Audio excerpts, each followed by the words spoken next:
이 찬송의 고백처럼 거룩하신 하나님께서 강하게 하시고 부유케 하시는 그 역사함이 이 시간 이후로 충만하게 임하게 될 줄로 믿습니다. 우리 가슴에 손을 얹고 또 고백을 하겠습니다. 저는 예수님 안에서 행복합니다. 저는 기쁩니다. 저는 평안합니다. 저는 건강합니다. 저는 만사행통합니다. 할렐루야. 입술의 고백처럼 이루어지는 복된 삶들 다 될 줄로 믿습니다. 오늘 말씀의 제목이 예수로 물들라입니다. 또 특세 이 순서지 보시면 아시겠지만은 다음 한 주간 특세 이 주제도 예수로 물들라입니다.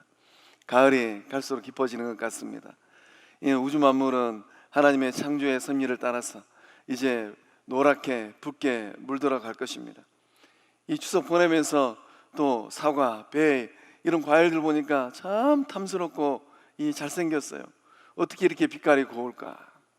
하나님께서 오늘 예배 시간 가운데 놀라운 은혜를 더하셔서 성광의 모든 원석들이 세상적인 것들로 물들어가는 것이 아니라 생명 되시고 주권자 되시는 예수님으로 물들어가는 복된 삶들 다 될 줄로 믿습니다.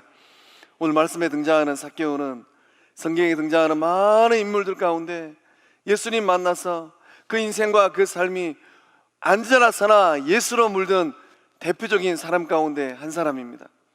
우리 성곽의 모든 모습들도 이 시대 가운데 삭개오처럼 오직 예수님으로 물들여지는 복된 삶들 다 될 줄로 믿습니다.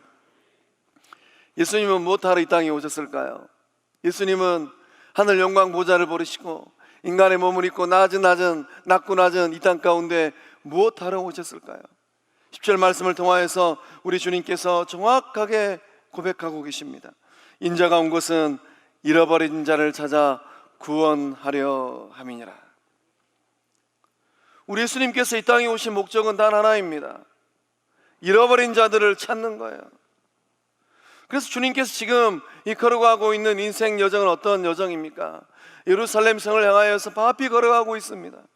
우리 주님에게도 남은 인생, 이 땅에서 인생의 여정이 얼마 남지 않았어요. 바쁜 걸음으로 이 여리고는 우리 주님의 안중에도 없던 지역입니다.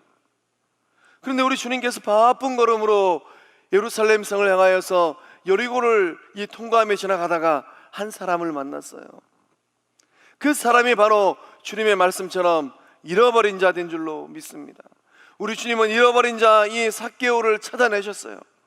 이 찾아내는 것으로 끝나는 것이 아니라 삭개오와 그 가정을 다 구원하셨습니다. 오늘 예배자리에 나오신 성광의 모든 모습들이 이 시대 가운데 하나님께서 우리 주님께서 찾고 있는 바로 그 사람인 줄로 믿습니다. 그래서 오늘도 동일하게 이루어지고 있는 구원의 역사가 예배의 자리에 나오신 성광의 모든 권속들 그 삶의 자리에 동일하게 임하고 있는 줄로 믿습니다. 구원의 역사는 어떻게 일어나게 되는 것일까요? 우리가 예수님을 만나고 예수님을 알아갈 때 우리의 삶에는 어떠한 일들이 일어나겠습니까? 우리가 어떻게 하면 이 삭개오가 예수님 만난 것처럼 이 물들어가는 이 가을날 예수님을 온전히 만나고 예수님으로 인하여서 더욱더 아름다운 삶이 될 수 있겠습니까? 우리 3절과 4절의 말씀 함께 읽어보겠습니다. 그가 예수께서 어떠한 사람인가 하여 보고자 하되 키가 작고 사람이 많아 할 수 없어 앞으로 달려가서 보기 위하여 돌무화과나무에 올라가니 이는 예수께서 그리로 지나가시게 되밀어라. 아멘. 삭개오는 어떤 사람이었습니까? 말씀의 자리는 삭개오의 이 사회적인 이 자리와 또 경제적인 자리에 대해서 정확하게 기록하고 있습니다. 세리장이고 부자라고 합니다. 사회적인 위치는 세리장이에요. 이 여리고는 요단 동편에 있는 이 지역에서 예루살렘 성을 향하여 갈 때 반드시 지나가야 되는 관문입니다. 그러니까 여리고에 다 세관원이 있어요. 이 세관 가운데 이 삭개오는 많은 이 세리들 가운데 장의 자리에 놓여 있습니다. 사회적으로 영향력이 있는 삶을 살고 있다는 거죠. 또 경제적으로는 부자라고 해요. 2000년 전 로마의 압제 가운데 대부분의 사람들이 가난하고 힘들게 살았습니다. 근데 삭개오는 부자라는 거예요. 돈을 많이 벌었다라는 겁니다. 먹고 사는 것에 대해서 걱정하지 않는, 아니 많은 사람들을 먹이고도 살릴 수 있는 그런 경제적인 능력이 있는 사람이라는 거예요. 이런 이 사회적인 자리와 경제적인 자리의 삶을 살았던 삭개오는 어떤 삶을 살았을까? 삭개오는 그 이름값을 못하는 삶을 살고 있었습니다. 삭개오라는 이름은 참 아름다운 이름이에요. 그 이름에 이 깨끗하다, 의롭다라는 뜻이 있습니다. 그래서 어머니 아버지가 삭개오를 딱 이 땅 가운데 이 출생시키고 이름을 지어줄 때, 너는 깨끗한 자의 삶을 살아라, 너는 의로운 자의 삶을 살아라, 그런 귀한 뜻을 가지고 이름을 지어줬어요. 그런데 삭개오의 인생살이는 어떠했습니까? 그 이름처럼 깨끗한 자의 삶이 되지 못하였고 의로운 자의 삶이 되지 못했습니다. 사람들은 삭개오의 삶을 바라보고 의롭지 못하다, 부정한 사람이다, 이렇게 뒤돌아서서 손가락질하고 수군거렸습니다.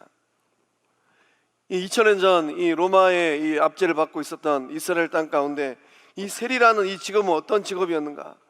허가받은 도둑들이었다고 합니다. 공공연하게 이 도둑질을 하는 그런 삶의 자리가 이 세리의 자리였다고 합니다. 그런 세리들 가운데 삭개오는 세리의 장이에요. 그러니 많은 유다의 이 사람들이, 이스라엘 사람들이 삭개오를 두고 뭐라고 말을 했겠습니까? 삭개오는 재산도 아주 많았다고 성경 기록하고 있어요. 삭개오가 어떻게 이 많은 재산을 모았을까요? 부정직한 방법으로 이 삭개오는 부를 축적했습니다. 그러니까 이 삭개오는 이 자신의 삶을 가만히 보면서 어머니 아버지가 거룩한 삶을 살아라, 의로운 삶을 되라, 이렇게 귀한 이름을 지어줬는데 인생길 걸어가면서 그 삶이 의롭지도 못하고 거룩하지도 못해요. 이제 제법 많은 재산을 모으게 되었습니다. 사회적으로 영향력 꽤나 있어요. 자기 말이면 밑에 있는 많은 세리들이 움직입니다. 이런 자신의 삶을 바라보면서 갈등을 느끼기 시작합니다. 내 삶은 언제쯤이면 의로운 자의 삶이 되어질까? 내 삶이 어떻게 되면 깨끗한 자의 삶이 될 수 있을까? 이런 갈등이 이 삭개오 마음에 일어나기 시작했습니다. 우리는 본문의 말씀을 통하여서 삭개오의 이 마음속에 있는 열망을 좀 읽어볼 수 있습니다. 삭개오의 마음속에는 진리를 향한, 진리를 알고자 하는 열망이 있었습니다. 예수님께서 세리와 죄인들의 친구라는 이 소식을 듣게 되었어요. 아, 예수라는 분은 세리들의 친구구나. 어느 누구도 자신을 향하여서 가까이 하려고 하지 않습니다. 그런데 예수라는 그분은 사람들로부터 지탄받고 손가락질 받는 세리들의 친구라고 해요. 또 사회적으로 이 무시당하는 많은 죄인들, 이방인들의 친구라고 합니다. 그러니 삭개오의 마음 가운데 예수님을 알고자 하는 열망이 막 일어난 것입니다. 진리 대신 예수님을 만나고자 하는 열망이 일어나게 된 것이에요. 예수님은 어떤 분일까? 그래서 삭개오가 이 돌무화과 나무에 올라갑니다. 돌무화과 나무에 올라가는 삭개오를 한번 상상해 보시기 바랍니다. 삭개오는 키가 작은 남성이에요.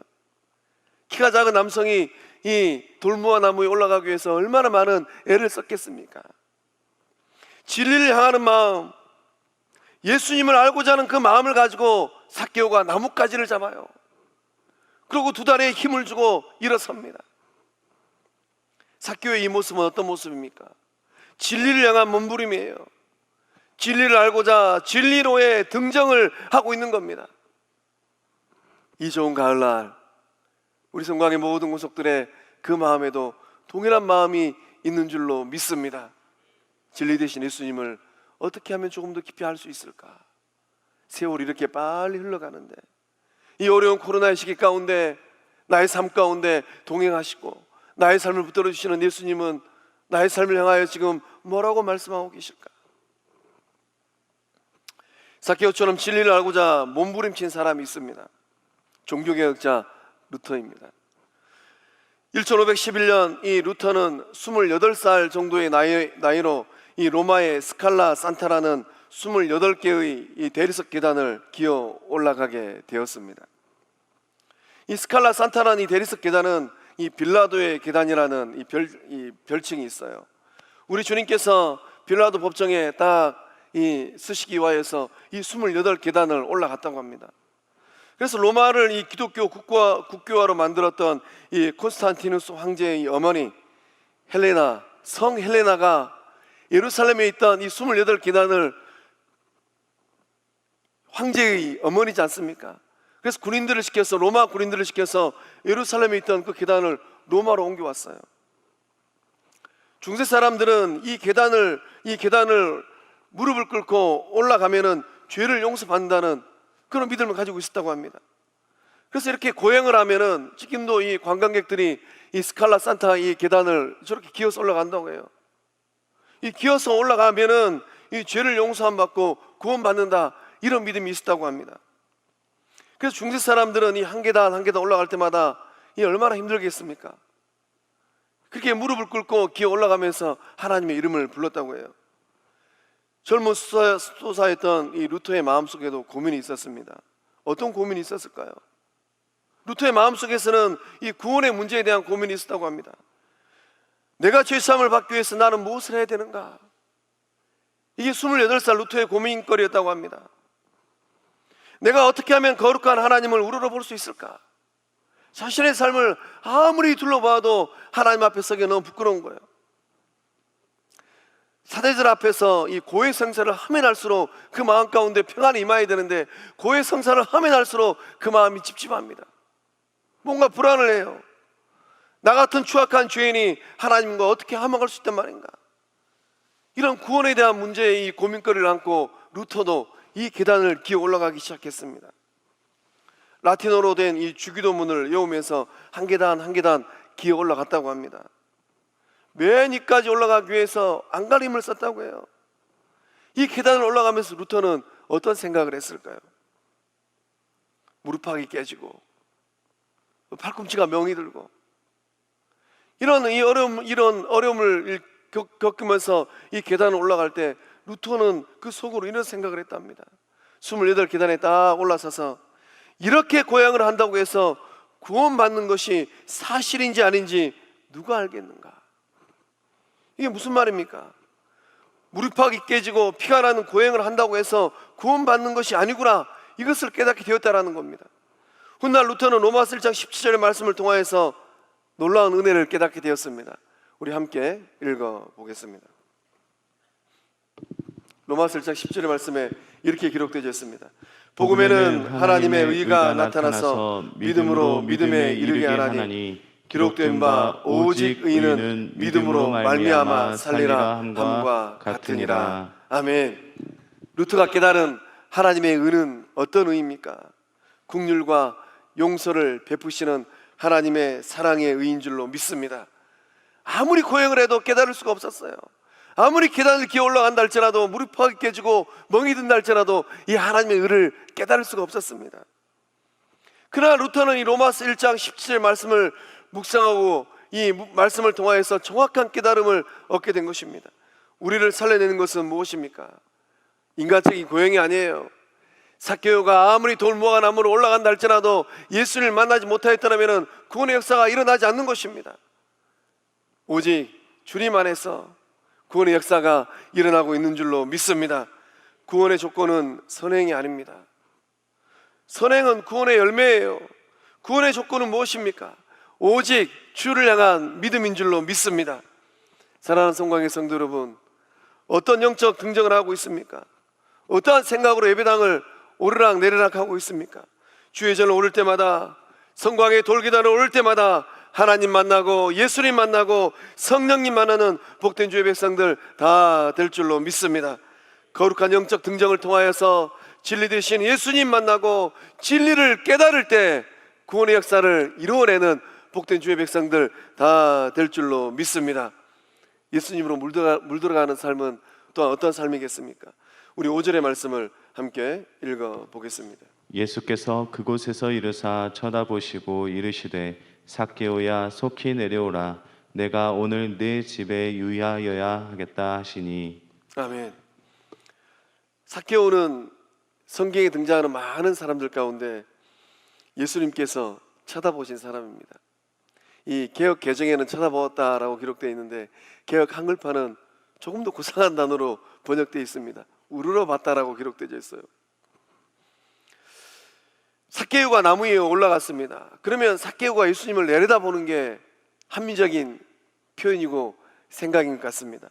그런데 성경은 삭개오가 예수님을 내려다봤다라고 기록되어 있지 않고 예수님께 삭개오를 쳐다봤다라고 기록되어 있습니다. 누가는 어떤 의도를 가지고 이렇게 성경을 기록했을까요?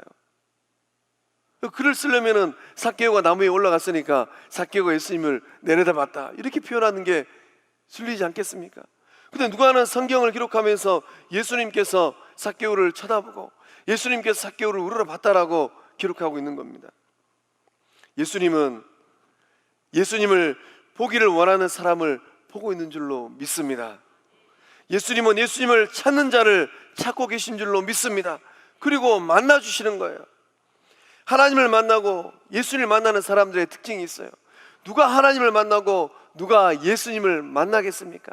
똑똑한 사람이 하나님 만나겠습니까? 사회적으로 잘 나가는 사람들이 예수님 만나겠습니까? 세상적인 권세를 진 사람들이 성령을 경험하겠습니까? 누가 하나님을 만나고 예수님 만나고 성령님을 만나겠습니까? 그 삶 속에서 하나님을 만나기를 원하는 열망이 있는 사람들, 그 삶 속에서 예수님 만나기를 소망하는 고대함에 있는 사람들, 그 삶 속에서 성령의 음성 듣기를 간절히 사모하는 그들을 성부 하나님께서 만나주시고 예수님께서 만나주시고 성령께서 어루만져 주신 줄로 믿습니다. 그래서 잠언 8장 17절의 말씀은 이렇게 기록되어 있습니다. 함께 읽어보겠습니다. 나를 사랑하는 자들이 나의 사랑을 입으며 나를 간절히 찾는 자가 나를 만날 것이니라. 아멘. 나를 사랑하는 자들이 나의 사랑을 입는다고 합니다. 진실로 성부 하나님을 사랑하고 예수님을 사랑하고 성령님을 사랑하십니까? 아멘 하신 분들, 하나님 만나고 예수님 만나고 성령님 만나는 역사가 일어나게 될 줄로 믿습니다. 나를 간절히 찾는 자가 나를 만날 것이다 라고 말씀하십니다. 무엇을 찾고 계십니까? 코로나19로 경제활동도 너무 힘들어요. 추석이 되었음에도 불구하고 형제들을 만나고 싶은데 만날 수가 없어요. 코로나19로 인하여서 이것도 못하고 저것도 못하는 어려움, 우리의 삶에 지천에 널려 있습니다.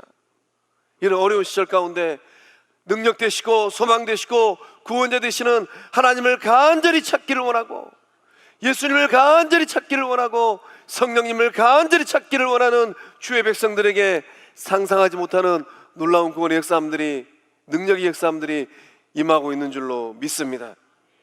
예수님께서 삭개오를 어떤 눈빛으로 바라보고 계셨을까요? 아이고, 사람들에게 지탄받는 저 인간 지금 나무 위에 올라가 있구나. 예수님께서 그런 눈빛으로 삭개오를 바라보셨을까요? 예수님은 애정어린 눈빛으로 삭개오를 바라보셨습니다. 그리고 삭개오의 이름을 불렀습니다. 이름을 부른다는 것은 어떤 의미가 있겠습니까? 이름을 부른다는 것은 그 사람에 대한 애정과 관심이 있다라는 거예요. 삭개오야. 어쩌면 우리 주님도 이 삭개오라는 이름의 뜻을 정확하게 알고 있었을 것 같아요. 너는 깨끗한 사람이다. 너는 거룩한 사람이다. 그 애정어린 마음으로 우리 주님이 삭개오 이름을 불렀습니다. 예수님은 이 삭개오의 마음을 훤히 알고 있었어요. 삭개오의 내면 세계에 어떤 욕구들이 이글거리고 있는지 정확하게 알고 계셨습니다. 더 이상 사람들의 수군거림과 손가락질을 받고 싶지 않아요. 더 이상 사람들로부터 죄인 취급받고 싶지 않습니다. 이제는 그 이름값 하는 삶을 좀 살고 싶어요. 이제는 하나님의 기쁨이 되고 싶습니다. 우리 주님은 삭개오의 이런 내면의 이런 욕구들을 정확하게 읽고 계셨습니다. 죄의 욕망에서 벗어나고 싶습니다. 그 무지막지한 돈을 모으기 위하여서 삭개오가 얼마나 많은 죄를 범했겠습니까? 죄의 사슬에 매여 있는 삶이 아니라 영적 자유를 누리는 그런 삶이 되고 싶습니다. 우리 주님은 삭개오의 그 얼굴과 그 몸짓과 그 눈빛을 통하여서 삭개오의 마음을 훤히 꿰뚫고 계셨습니다. 말하지 않아도 우리 주님은 예배 자리에 나오신 성광의 모든 모습들의 그 마음과 그 속사정을 정확하게 읽고 계신 줄로 믿습니다. 삭개오의 귀에 복음이 들려왔습니다. 어떤 복음입니까? 내가 오늘 너희의 집에 하룻밤 묵어야 되겠다. 세상 사람들이 외면했던 삭개오입니다. 삭개오만 보이면 아마 저 멀리 돌아갔을 것 같아요. 삭개오 집이 있으면은 가로질러 가면 빨리 가는데 여기 삭개오 사는 집이구나 하고 삥 돌아서 아마 이 동네 사람들은 갔을 것 같습니다. 그런데 생명의 주인 되시고 또 사망의 권세를 깨뜨리신 예수님께서, 질병의 권세를 깨뜨리신 예수님께서 삭개오 집에 찾아오신다라는 거예요. 이게 얼마나 놀라운 일입니까? 세상에 이보다 더 좋은 일이 있겠습니까? 예수님은 삭개오를 차별하지 않으셨습니다. 세상에는 많은 사람들은 세리를 차별하고 죄인을 차별했어요. 그러나 우리 주님은 차별하지 않았습니다. 우리 가운데도 그러한 은혜가 흐르고 있는 줄로 믿습니다. 아무개는 좀 멀리 해야 되겠구나. 이건 예수 사랑이 없는 거예요. 때로는 속이 상하고 마음이 상한다 할지라도 예수 사랑이 있으면 한번 젓고 들어가는 겁니다. 제가 목회를 하면서 배운 게 있어요. 우리 선배 목사님들이 후배 목사들에게 꼭 가르쳐주는 목양의 원리가 있습니다. 그게 어떤 원리입니까? 맞고 품는 거예요. 저도 많이 맞았습니다. 막 양들이 와서 막 들이받더라고요. 그래도 어떡합니까? 목사는 양들을 품어야죠. 성광의 모든 영적 거장들도 예수님 닮아서 속이 넉넉한 주의 백성들 다 될 줄로 믿습니다. 누가 뭐라 한다 할지라도 때로는 속이 상하고 또 마음이 섭섭한 할지라도 아무개가 잘 몰라서 그렇겠지. 예수님 사랑으로 품어버리십시오. 여수 앞바다는 얼마나 넓은지 몰라요. 저 돌산 가면은 그 남해 바다가 아주 넓게 보입니다. 또 그 남해 바다의 물은 얼마나 빛깔이 예쁜지 몰라요. 성곽의 모든 호석들은 그 마음이 여수 앞바다보다 훨씬 넓은 복된 주의 백성들인 줄로 믿습니다. 어제 저는 말씀을 묵상하면서 삭개오가 참 부러웠어요. 생명의 주인 되신 우리 주님께서, 질병의 권세를 깨뜨리신 우리 주님께서, 사망의 권세를 깨뜨리신 우리 주님께서 내가 지금 살고 있는 이 사택에 와서 하룻밤 묵고 가신다면 얼마나 좋을까. 저도 저의 인생의 경주가 끝나고 나면 저 천국 가서 주님 제 집에 와서 하룻밤 묵고 가십시오, 그렇게 얘기할 생각입니다. 성곽의 모든 구석들의 그 삶에 동일한 은혜가 흐르고 있는 줄로 믿습니다. 삭개오가 받아 누린 영혼의 복은 무엇입니까? 오늘 구원이 이 집에 이르렀으니 이 사람도 아브라함의 자손이로다. 저는 어제 이 말씀 묵상하면서 전율했습니다. 오늘 구원이 이 집에 이르렀다고 주님 말씀하셨어요. 삭개오만 구원받은 게 아닙니다. 삭개오 집안 모든 사람들도 함께 구원받았어요. 삭개오만 세상 사람들로부터 외면시 당했겠습니까? 그 아내도 그 자녀들도 세상 나가면은 삭개오 자식들이다 하고 사람들이 손가락질하고 뒤돌아서서 수군거리고, 그러니까 삭개오뿐만 아니라 그 자식들도 얼마나 마음이 불편했겠습니까? 세상 사람들이 다 이방인 취급했어요. 개보다도 못한 인간 대접을 삭개오와 그 가족들이 받고 살고 있었습니다. 그런데 예수님께서 선포하셨어요. 오늘 구원이 이 집에 이르렀으니 이 사람도 이제는 이방인 취급받는 그런 죄인이 아니라 선민된 아브라함의 자손이다라고 주님께서 선포하셨습니다. 이 말씀을 듣고 삭개오 마음이 어떤 마음이었겠습니까? 움츠렸던 그 마음이 쫙 펴졌을 것 같아요. 이제 나도 우리 가정도 구원받았구나. 이제부터 세상에 있는 많은 사람들이 나를 향하여서 누가 모른다 그런다 할지라도 나는 아브라함의 자손이구나. 예수님께서 이루시는 구원은 전인적인 구원인 줄로 믿습니다.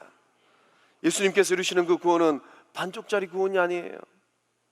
예수님께서 행하시는 그 구원은 온전하고 완전한 구원인 줄로 믿습니다.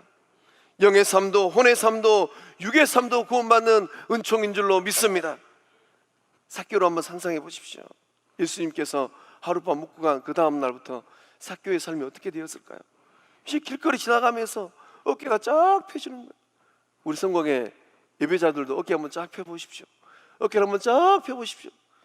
이렇게 당당하게 어깨를 쫙 펴고 허리를 꼿꼿이 세우고 이제 구원받은 아브라함의 자손으로서의 삶을 살아가게 되는 겁니다. 이제부터 나도 내 이름값 하는 삶이 되겠구나. 깨끗한 자의 삶이 되어지고 의로운 자의 삶이 되겠구나. 이 거룩한 고백을 가지고 삭개오는 새로운 삶을 살게 된 것입니다. 구원은 현재형이에요. 예수님께서 삭개오에게 내일 3일 뒤에 6개월 뒤에 구원이 너희 집에 임하겠다라고 말씀하지 않으셨습니다. 오늘이에요. 오늘 예배 자리에 나오신 성곽의 모든 권속들 동일한 구원의 역사를 받고 누리고 있는 줄로 믿습니다. 오늘 예수님 만나셔야 돼요. 그 예수님 만나는 그 순간 어떤 인생의 문제를 안고 있다 할지라도 구원의 역사를 경험하는 복된 주의 백성들 다 될 줄로 믿습니다. 예수님은 조건 내걸지 않으셨습니다. 삭개오야, 네가 이렇게 하면은 구원받은 아브라함의 자손이 되겠다. 예수님은 만약이라고 말씀하지 않으셨어요. 우리 주님 임재하는 그곳마다 구원의 역사함들이 나타나고 있는 줄로 믿습니다. 예수님 만나서 오늘 이 시간 이후로 어깨를 쫙 펴고 구원의 은혜를 듬뿍 받아 누리는 주의 백성들 다 될 줄로 믿습니다. 또 어떻게 하면 우리가 예수로 물드는 복된 삶을 살아낼 수 있겠습니까? 8절의 말씀 함께 읽어보겠습니다. 삭개오가 서서 주께 여짜오되 주여 보시옵소서, 내 소유의 절반을 가난한 자들에게 주겠사오며 만일 누구의 것을 속여 빼앗은 일이 있으면 내 갑절이나 갚겠나이다. 아멘. 삭개오가 거룩한 고백을 하고 있습니다. 삭개오가 뭐라고 고백을 합니까? 주님 보십시오. 주님 보라는 거예요. 뭘 보라는 겁니까? 내 소유의 절반을 가난한 자들에게 주겠습니다. 삭개오가 지금 어떤 경제적인 위치에 있습니까? 그저 평범한 삶이 아니에요. 부자입니다. 부자. 그 소유의 절반을 딱 잘라서 가난한 자들에게 주겠다라는 거예요. 또 거기서 끝나는 것이 아니라 만일 누구의 것을 속여서 빼앗은 일이 있으면 네 갑절로 갚겠습니다. 100만 원을 속여서 빼앗았으면 400만 원으로 갚아주고, 1000만 원을 속여 빼뜨렸으면 4천만 원으로 갚아주고, 1억을 속여서 빼앗았으면 4억으로 갚아주겠다라는 거예요. 액수가 좀 더 커지면 삭개오 감당할 수 있었을까요? 저는 이런 생각을 좀 하게 되었어요. 근데 위대한 고백을 하고 있는 겁니다. 삭개오가 이 고백을 하고 있을 때는 어떤 모습이었습니까? 말씀을 보면 삭개오가 서서 주께 여쭈었다라고 기록되어 있어요. 한번 상상해 보시기 바랍니다. 예수님께서 삭개오의 집에서 식사를 하고 계셨어요. 그런데 삭개오가, 이 키 작은 삭개오가 우뚝 서가지고 지금 이 중대선을 하고 있습니다. 삭개오가 이런 말을 하게 된 이유는 무엇일까요? 아무리 앞뒤를 살펴봐도 삭개오가 어떤 이유에서 이런 이 거룩한 고백을 하는지 알 수가 없어요. 중요한 것은 예수님을 그 집으로 영접하면서 삭개오의 마음 가운데는 거룩한 결단이 있었다라는 거예요. 자신의 과거를 회개하고 새로운 삶을 살기로 결단했다라는 겁니다. 성광의 모든 영적 가족들 마음 가운데 예수님 계십니까? 예수님이 계신다라고 고백하면 그 마음 가운데 회개함이 있어야 되는 거예요. 예수님이 내 마음 가운데, 삶 가운데 들어와 계십니다. 그러한 믿음의 결단이 있다면 새로운 삶의 결단이 있어야 되는 거예요. 동일한 은혜가 우리 가운데 흐르고 있는 줄로 믿습니다. 삭개오가 어떻게 이런 결단을 하게 되었을까요? 어떻게 이렇게 아름답고 위대한 결단을 할 수 있을까요? 저는 말씀을 묵상하면서 얼마 되지 않는 내 소유의 절반을 딱 잘라가지고 가난한 자들에게 줄 수 있을까? 내가 누군가에게 이 좋지 않은 마음으로 속이 빼앗는 것이 있다면 네 값을 갚을 수 있을까? 전 제 스스로 질문을 던져보았습니다. 삭개오의 삶은 아무도 상대해주지 않은 삶이었어요. 어느 누구도 다가오지 않았습니다.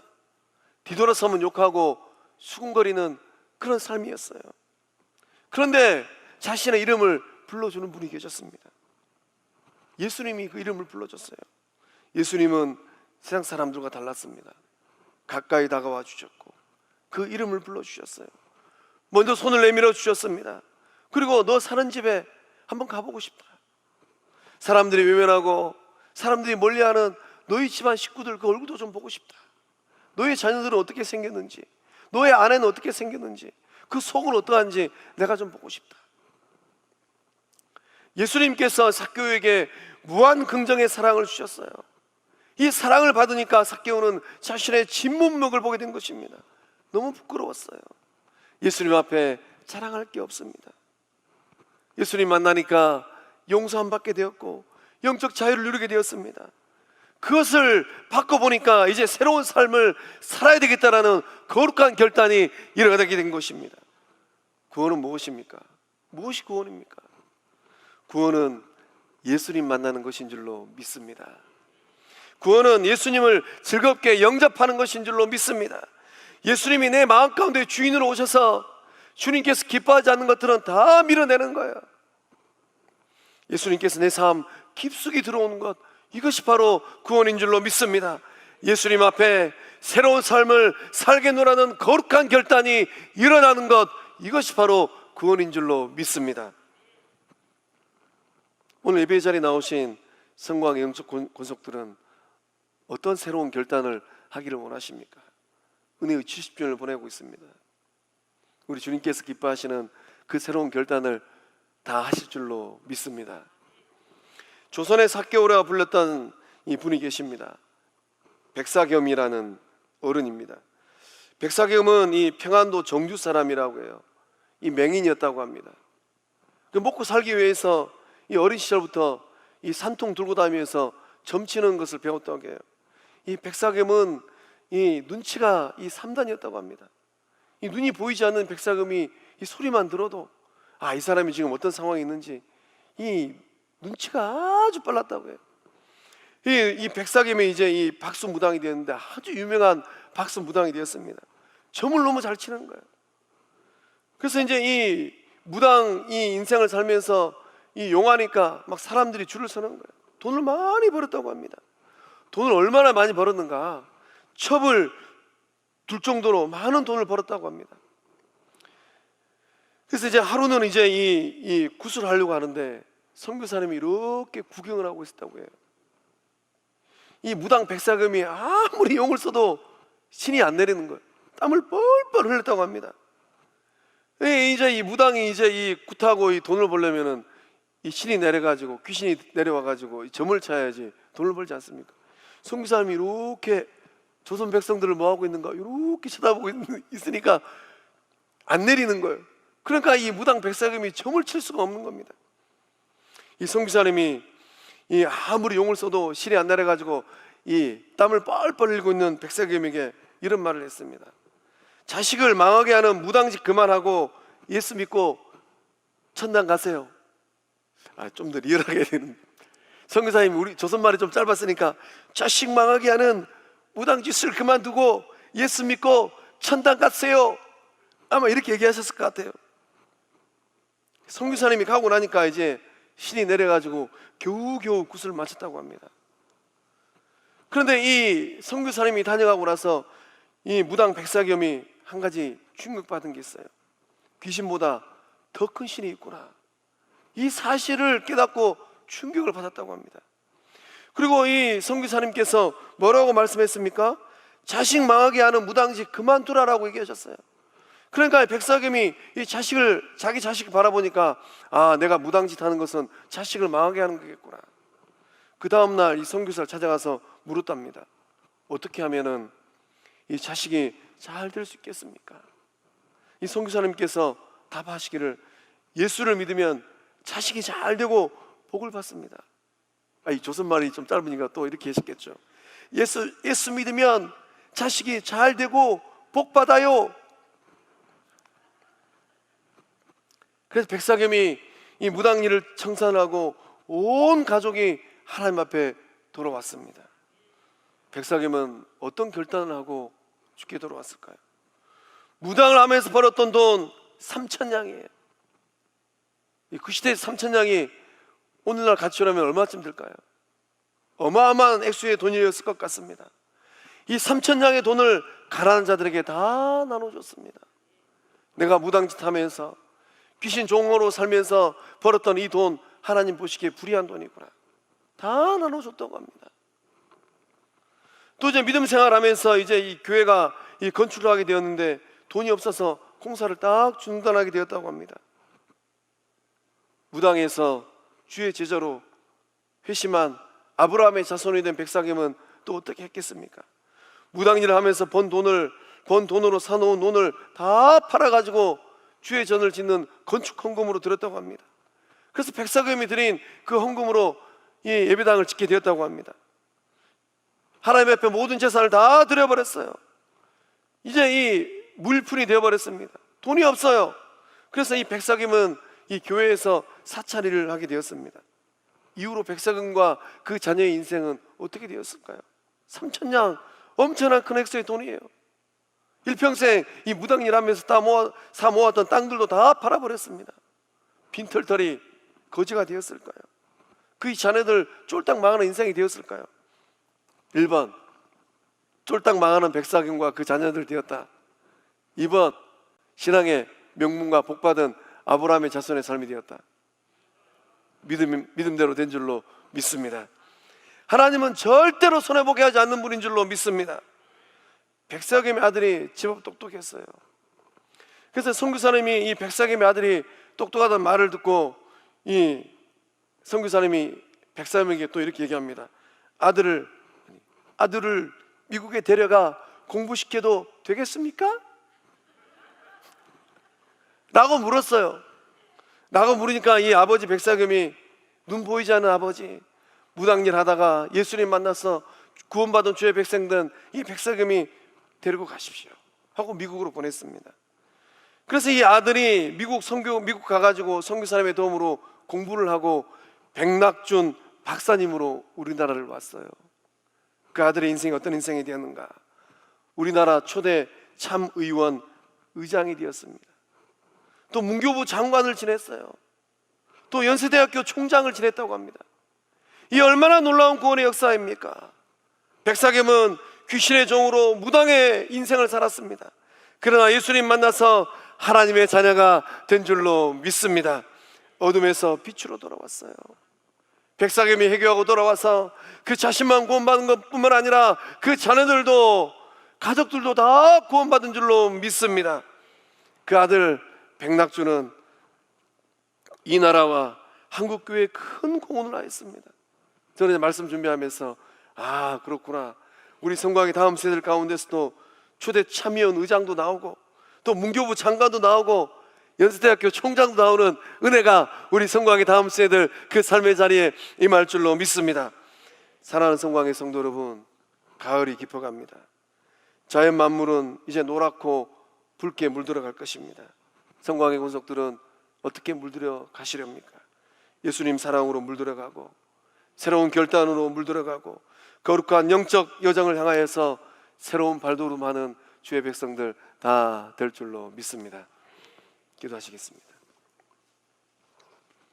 은혜 하나님, 주로 말미암아 영원히 죽을 수밖에 없는 저희들을 예수 십자가 구속의 사랑으로 자녀 삼아 주심에 감사드립니다.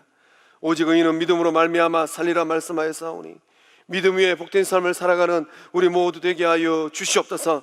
죽은 믿음이 아니라 살아있는 산믿음 되게 하여 주시옵소서. 예수님 만났던 삭개오처럼 거룩한 결단이 일어나게 하시며 새로운 삶을 향한 영적 여정 되게 하여 주시옵소서. 가을이 깊어가듯 성광의 모든 곳속들도 예수 사랑으로 아름답게 물들게 하여 주시옵소서. 오늘 구원을 경험하는 은총의 삶들 되게 하여 주시옵소서. 역사하심을 믿사옵고 생명 되시고 주권자 되시는 예수님의 이름으로 기도하옵나이다. 아멘.